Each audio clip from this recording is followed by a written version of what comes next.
क्या बात है देवी, आप इस प्रकार क्यों भाग रही हैं? क्या कारण है इस प्रकार भयभीत होकर इस निर्जन वन में भागने का? किससे भाग रही है? कौन है आपके पीछे? वो है। वो कौन है देवी? वो मुझे मार देगा। वो मेरा जीवन नष्ट कर देगा।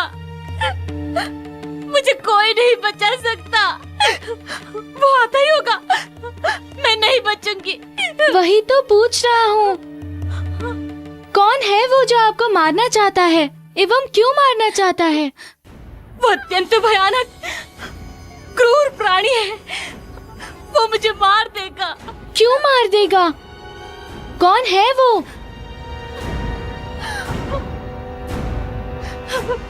अब आप तनिक भी चिंता मत कीजिए। कोई भी हो, कैसा भी हो, मैं आपको वचन देता हूँ कि वो आपका कुछ नहीं बिगाड़ सकता। वो आपका एक रोम भी नहीं छू सकता।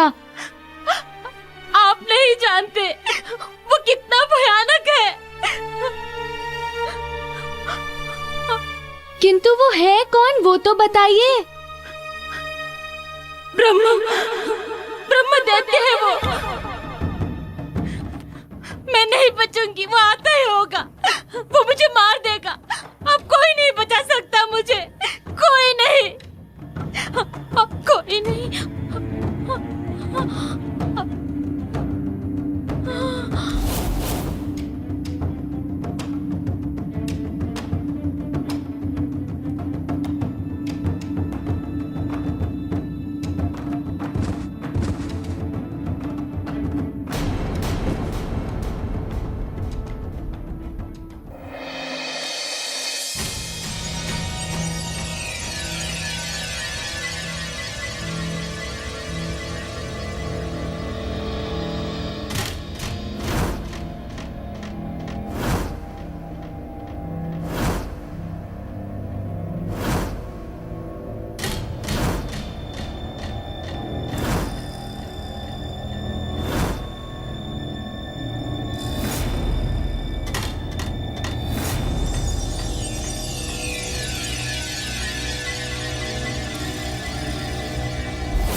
महाराज, इस महल में वास्तु दोष है।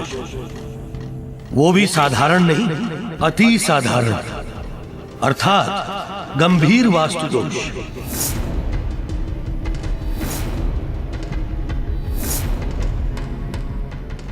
यदि इसे दूर नहीं किया गया तो अनर्थ होगा, घोर अनर्थ, घोर अमंगल।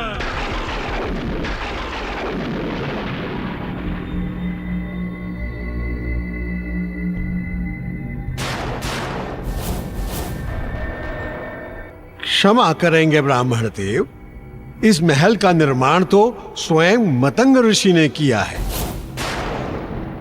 और मैं पूर्ण विश्वास से कह सकता हूं कि उनके द्वारा निर्मित इस महल में वास्तु दोष का तो प्रश्न ही नहीं उठता है।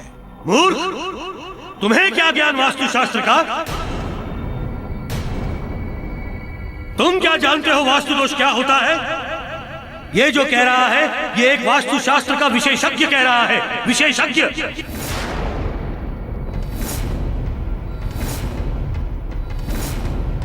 तुम एक वास्तुशास्त्र के विशेषज्ञ को चुनौती दे रहे हो, उस विशेषज्ञ को जिसको न केवल वास्तुशास्त्र का अपितु ज्योतिष शास्त्र का भी ज्ञान है, चिकित्सा शास्त्र का भी ज्ञान है और राजनीति शास्त्र का भी ज्ञान है। तुमने ऐसे विशेषज्ञ को चुनौती देने की धृष्टता की है। अरे मूर्ख, मैं जो ये कह रहा हूं अपने हित के लिए नहीं कह रहा और ना ही इसमें मेरा कोई स्वार्थ है। मैं जो ये कह रहा हूं महाराज केसरी के हित के लिए कह रहा हूं। शांत हो जाइए ब्राह्मण देव, कुपित ना होइए। कृपा करके वो विधि बताइए जिसे करके महल के वास्तु दोष को दूर किया जा सके।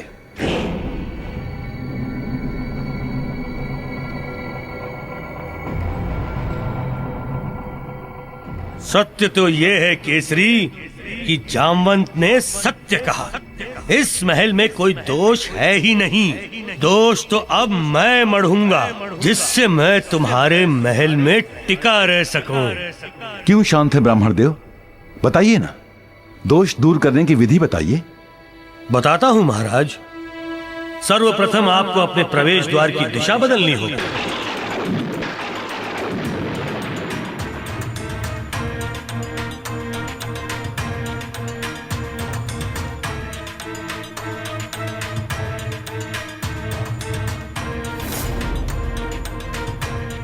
आप महल में पूर्व दिशा से प्रवेश करते हैं ना?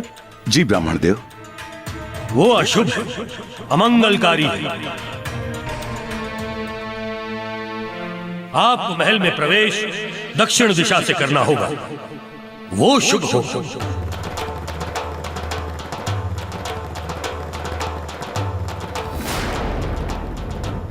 ब्राह्मण देव, ये सब आप क्या कह रहे हैं? गृह प्रवेश तो पूर्व दिशा में ही शुभ होता है। मैं ये जो कह रहा हूं वो इस समय के गणना के अनुसार कह रहा हूं। इस समय गोचर में जो ग्रहों की दशा है उसके अनुसार प्रवेश द्वार दक्षिण मुखी होना चाहिए।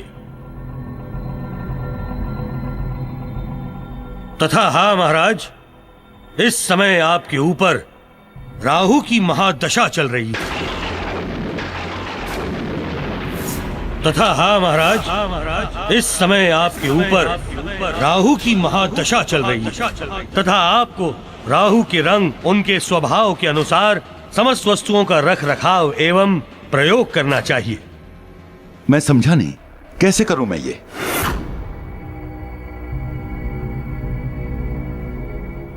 सहज है।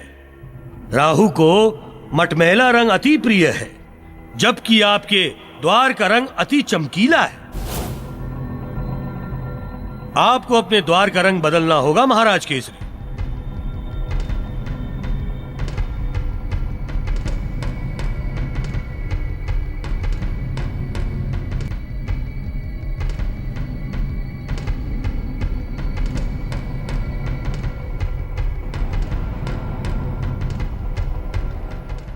समझ गया ब्राह्मण देव।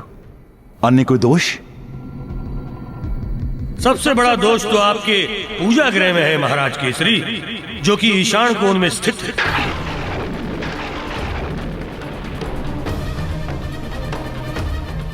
सबसे बड़ा दोष तो आपके पूजा गृह में है महाराज केसरी, जो कि ईशान कोण में स्थित है।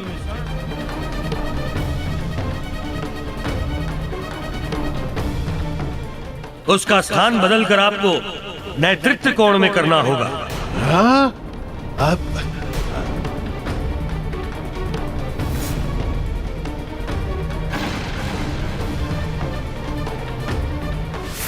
किंतु देव, पूजा गृह का स्थान तो ईशान कोण में ही होता है।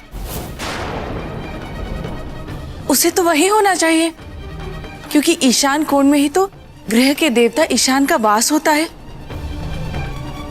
देवी, आपका कथन उचित है, किंतु आप सब लोग ये भूल रहे हैं कि इस समय महाराज केसरी के ऊपर राहु की महादशा चल रही है, तथा राहु को प्रसन्न करना आवश्यक है।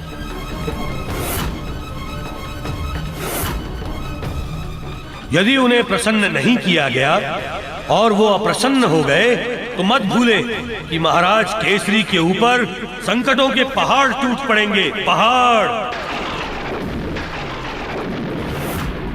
और वो अप्रसन्न हो गए तो मत भूले कि महाराज केसरी के ऊपर संकटों के पहाड़ टूट पड़ेंगे, पहाड़। अतएव राहु को प्रसन्न करने के लिए ये समस्त परिवर्तन अनिवार्य है, वांछनीय है, आवश्यक है।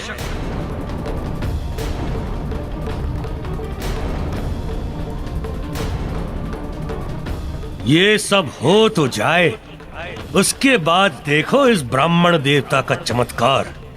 ये सब इसीलिए तो करवा रहा हूँ कि ग्रह देवता ईशान को भगाकर स्वयं गृह में निवास कर सकूं। ब्राह्मण देव, ये आपके ज्ञान से परिचित नहीं है, किंतु मैं आपसे परिचित हूं। पहले आपका कहना नहीं मानकर मैं अपने प्राणों को संकट में डाल चुका हूं, लेकिन अब नहीं डालूंगा। आप जो जो कहेंगे वो सारे कार्य पूर्ण करूंगा।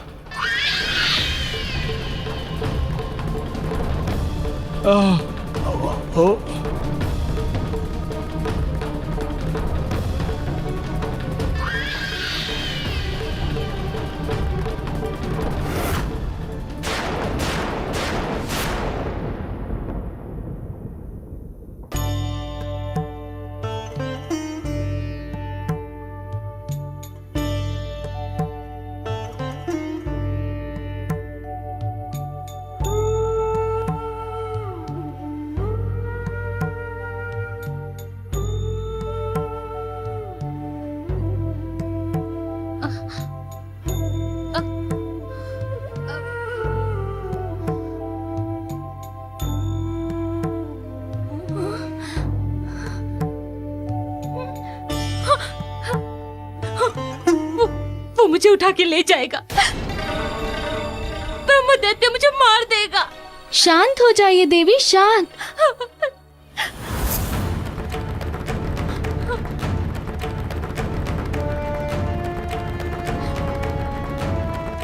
मैं सूर्य देव का शिष्य पवन पुत्र हनुमान, मैं आपको वचन देता हूँ कि जब तक मैं हूँ आपका किसी भी प्रकार का अहित नहीं होगा। किंतु एक विनती है आपसे, कृपया मुझे ये बताइए कि आप है कौन एवं भागने का कारण क्या है? मैं एक ब्राह्मण कन्या हूँ। ब्रह्मदैत्य मेरी इच्छा के विरुद्ध मुझसे विवाह करके मेरा भोग करना चाहता है। मैं किसी प्रकार कठिनाइयों का सामना करके उसके चंगुल से निकल भागी हूँ, किंतु मुझे भय है एवं विश्वास कि वो मुझे ढूंढ लेगा। वो मुझे ढूंढ लेगा, वो आता ही होगा। ये ब्रह्मदैत्य है कौन? ब्रह्मदैत्य जन्म से तो ब्राह्मण है, किंतु कर्म से वो दैत्य है। वो केवल कुंवारी कन्याओं का भोग करता है, तथा वो जितनी कुंवारी कन्याओं का भोग करता है उसे उतनी ही शक्ति प्राप्त होती है। वो अत्यंत बलशाली है, वो अजय है, उससे कोई भी नहीं जीत सकता, कोई भी नहीं। वो मुझे ढूंढता हुआ आता ही होगा, वो आता ही होगा। पवन पुत्र हनुमान, आप यहाँ से चले जाइए, अन्यथा मेरे साथ साथ आप भी उसके कोप का भाजन बनोगे। देवी आप चिंता त्याग दे, वो चाहे कितना भी शक्तिशाली क्यों ना हो, मैंने आपको आपकी रक्षा का वचन दिया है। आपकी रक्षा मैं करूँगा, हर परिस्थिति में करूँगा, कारण आपकी रक्षा करना मेरा धर्म है। आप चलिए यहाँ से।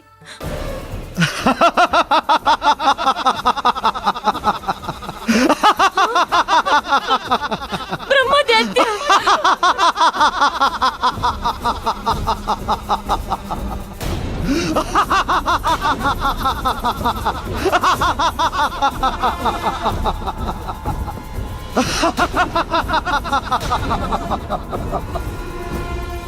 तू पहली कन्या है जो मेरे चंगुल से निकलकर भागी है। अब तो मैं तेरा बिना संस्कारों के ही भोग करूंगा।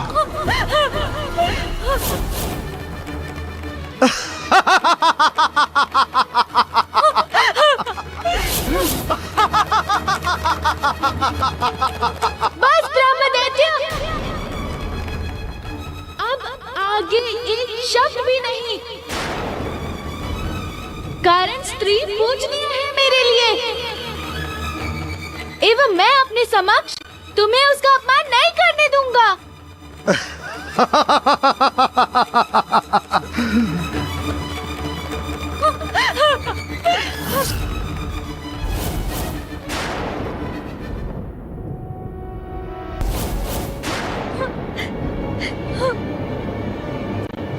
नहीं, नहीं।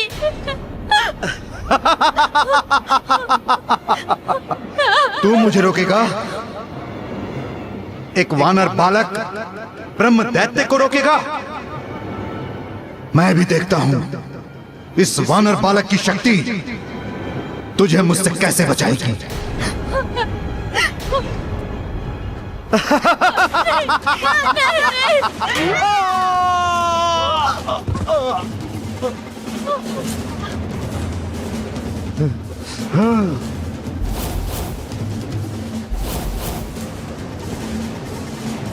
दिखता तो छोटा है, परंतु शक्ति बहुत है। तुझे मारने में बड़ा आनंद आएगा।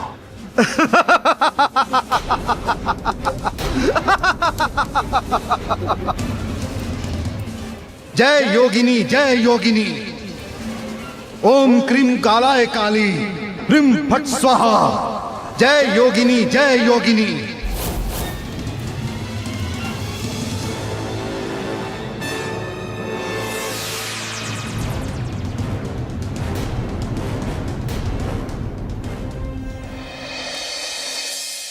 सामने का मुख्य द्वार मटमैले रंग से रंग देना।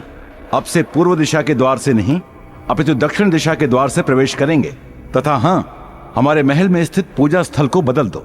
उसे ईशान कोण से हटाकर नैऋत्य कोण में स्थित कर दो। जी महाराज। और हाँ, ये कार्य शीघ्र से शीघ्र पूर्ण होना चाहिए। जी महाराज। अब जाओ, जाकर शीघ्र ही कार्य आरंभ करो। जो आज्ञा महाराज।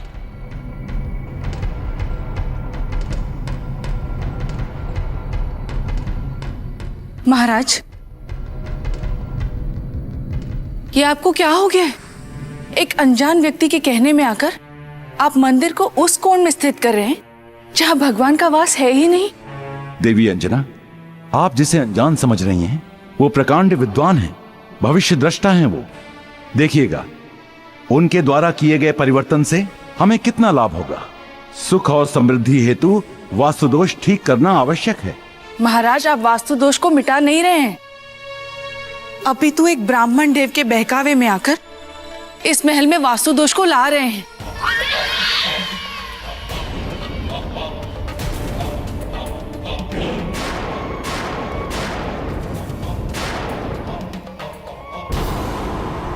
आप निरर्थक बात कर रही हैं देवी अंजना। आप जानती नहीं तो शांत रहिए।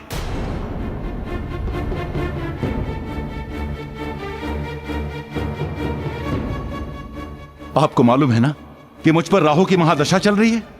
मेरे प्राण संकट में हैं, इसके पश्चात भी। एक बात सुन लीजिए आप, मुझे मेरा जीवन प्रिय है और उसे बचाने के लिए जो कुछ भी करना होगा वो मैं करूंगा। कृपया आप इसमें हस्तक्षेप न करें तो अच्छा होगा।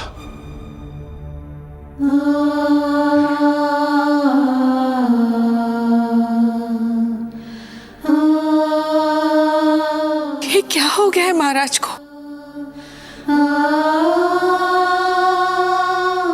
आज कैसी भाषा में बात की उन्होंने मेरे साथ? इसके पूर्व तो कभी उन्होंने इस प्रकार मुझसे बात नहीं की है। फिर आज इतने रूखेपन से क्यों बात की?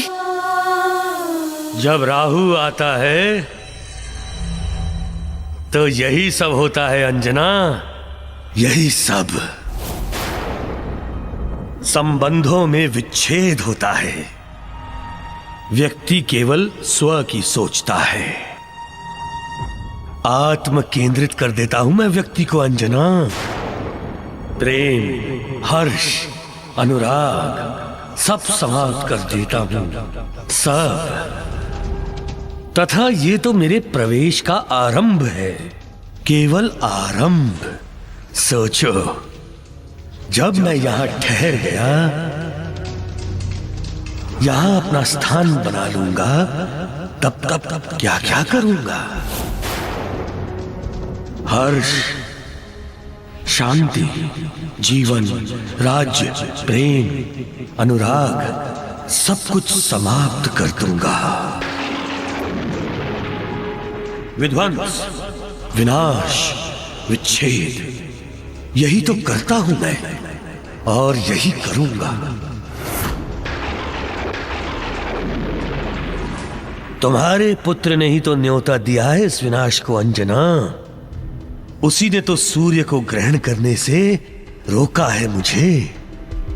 इसका उत्तरदायी वो है, ये राहु नहीं।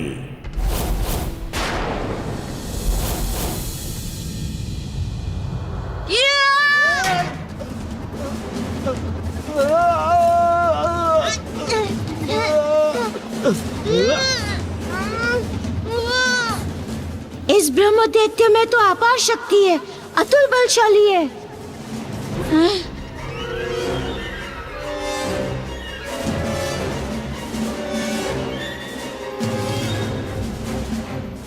देखने में ये छोटा सा बालक तो बहुत शक्तिशाली है। इस प्रकार तो मैं ना जाने कितने दिनों तक लड़ता ही रह जाऊंगा। ऐसे में तो मेरी साधना ही अधूरी रह जाएगी। मुझे कोई अन्य मार्ग अपनाना होगा।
छोड़ दो मुझे, छोड़ दो।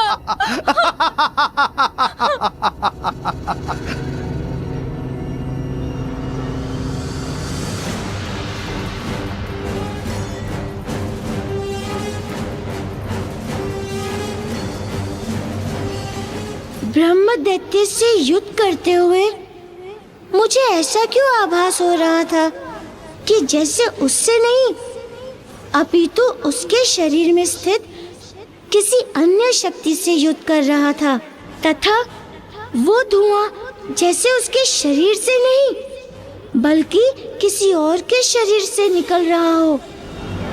अभी मुझे इस ब्राह्मण कन्या को उसके चंगुल से छुड़ाना है, नहीं तो वो उसका जीवन नष्ट कर देगा।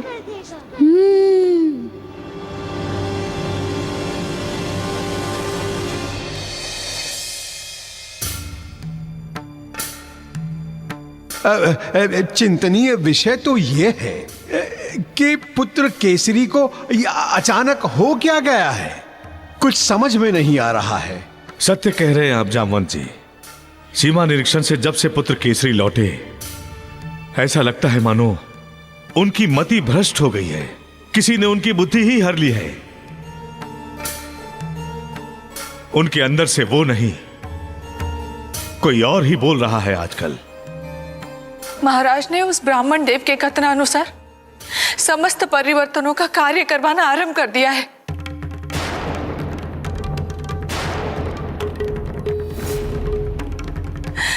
प्रवेश द्वार को मटमैला करवाने का आदेश दे दिया है। प्रवेश द्वार को मटमैला करवाने का आदेश दे दिया है। तथा और तो और मंदिर को ईशान कोण से हटवाकर नैऋत्य कोण में स्थापित करने का आदेश दे दिया है। मंदिर को ईशान कोण से हटवाकर नैऋत्य कोण स्थापित करने का आदेश दे दिया है। हे ईश्वर, ये कैसा अनर्थ हो गया। जामवंत जी, ये कैसी दुर्बुद्धि ने ग्रस्त लिया है उन्हें। बुद्धि उनकी काम नहीं कर रही है कुंजर जी। मैंने उन्हें समझाने का बहुत प्रयास किया, किंतु वो किंचित भर भी समझने को तैयार ही नहीं है। कहने लगे तुम शांत हो जाओ, निरर्थक मत बोलो। मुझ पर राहु दशा चल रही है, इसीलिए मैं जो भी कर रहा हूं अपने हित हेतु ही कर रहा हूं। जीवन का ये प्रथम अवसर है जब मुझे उन्होंने स्वयं से पृथक कर दिया, मुझे मौन रहने का आदेश दे दिया। चिंता मत कीजिए देवी अंजना, इसमें पुत्र केसरी का कोई दोष नहीं है। मेरे विचार से ये सब किया धरा उस ब्राह्मण का है जो उनके साथ आया है।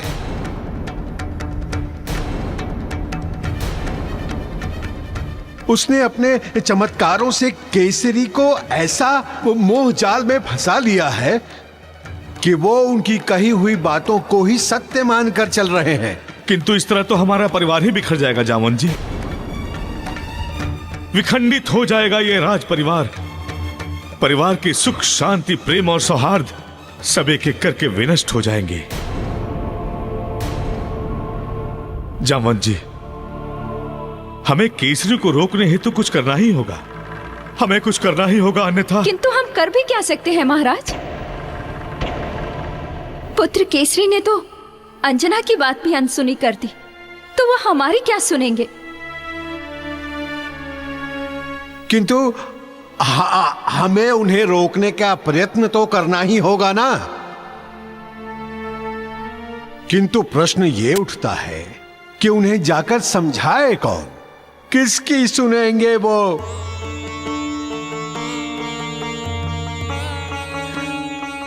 जामवंत जी, आप समझाइए उन्हें। मैं? हाँ, एक आप ही तो है जिनकी बात वो सुन सकते हैं अथवा जिनकी बात वो मान सकते हैं। सत्य कह रही है अंजना, बिल्कुल सत्य कह रही है पुत्री। देखिए जामवंत जी, आप अपने ज्ञान से केसरी के मन को सत्य के प्रकाश से आलोकित कीजिए। और हाँ जामवंत जी, ये कार्य आपको शीघ्र अतिशीघ्र करना होगा। कहीं ऐसा ना हो कि हम लोग हाथ पर हाथ धरे बैठे रह जाएं और घोर अनर्थ। नहीं नहीं नहीं नहीं नहीं, ऐसा कुछ नहीं होगा। मैं समझाऊंगा उन्हें। हाँ, मैं समझाऊंगा। हाँ हाँ।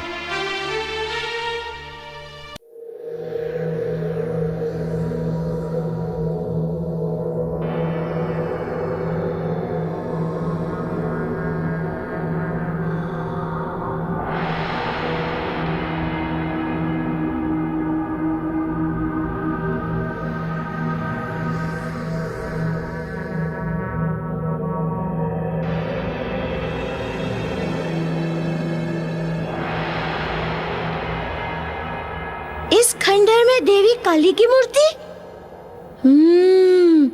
इसका अर्थ ये हुआ कि वो ब्रह्म दैत्य देवी काली का भी भक्त है।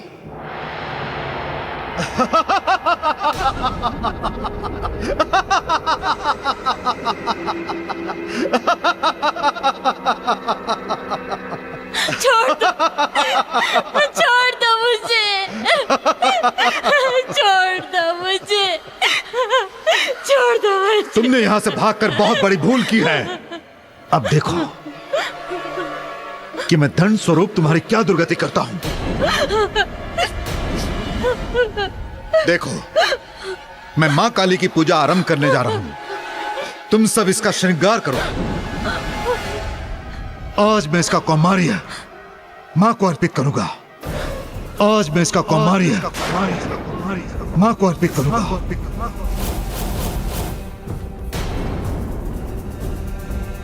शीघ्र तैयार करो। छोड़ दो मुझे, छोड़ दो मुझे, छोड़ दो, छोड़ दो।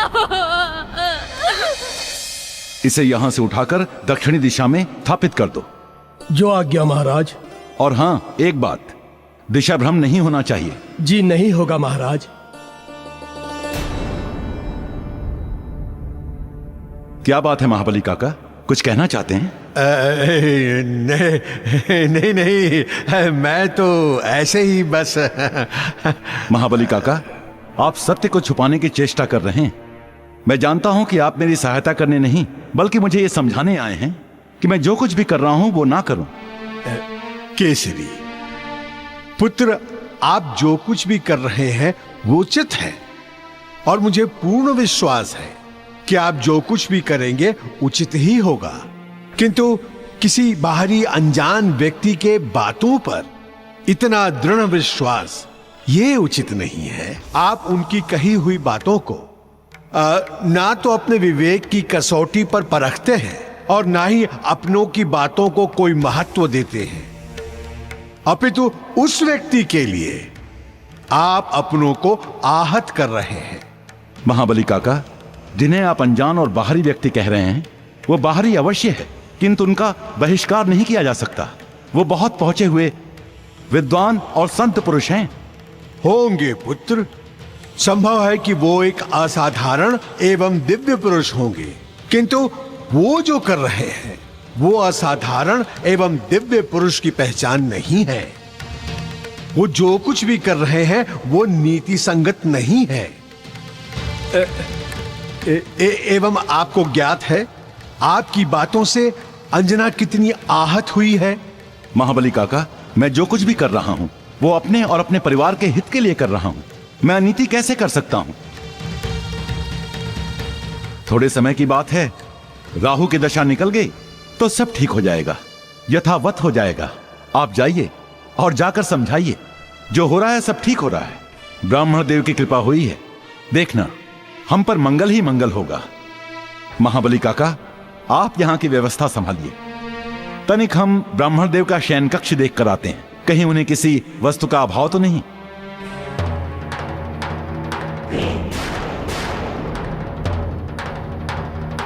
इस ब्राह्मण ने तो जैसे पुत्र केसरी पर जादू कर दिया है। वो जो कुछ भी कहता है इनके लिए तो जैसे देववाणी है, किंतु ये ब्राह्मण है कौन? पता लगाना ही होगा।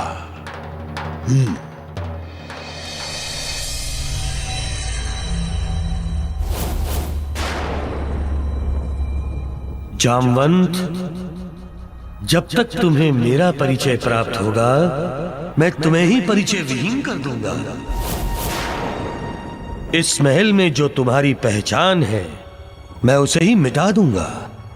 कारण उस हनुमान के तुम भी तो प्रिय हो जो मेरा शत्रु है।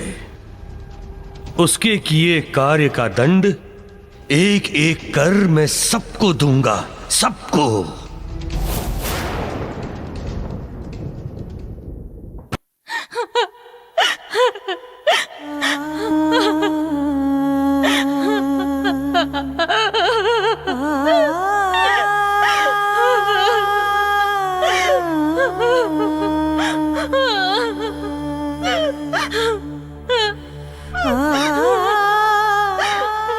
बहन, आपका श्रृंगार पूर्ण हो चुका है।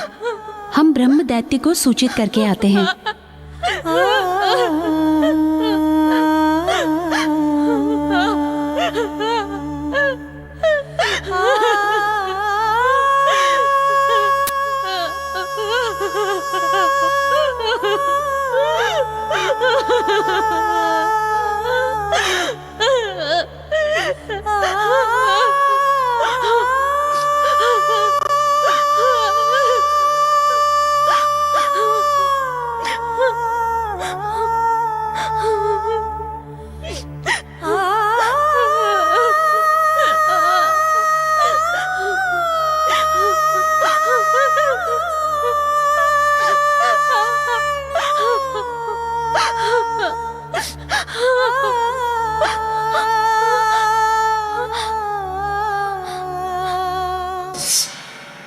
तुम यहाँ? हाँ, मैंने आपको वचन दिया था कि मैं आपकी रक्षा करूंगा। उसी प्रयोजन हेतु आया हूँ। तुम मेरी चिंता करना छोड़ दो। तुम अब मेरी रक्षा नहीं कर सकते, कारण ब्रह्म दैत्य का कोई कुछ नहीं कर सकता। अतः तुम यहाँ से चले जाओ, अन्यथा वो तुम्हें मार देगा। चले जाओ, शीघ्र चले जाओ यहाँ से। मैं यहाँ से जाने हेतु नहीं आया हूँ। जिस उद्देश्य और संकल्प से आया हूँ यहाँ उसकी पूर्ति किए बिना नहीं जाऊंगा। नहीं कर सकोगे तुम अपने उद्देश्य की पूर्ति। करूंगा, अवश्य करूंगा। ये मेरा वचन है।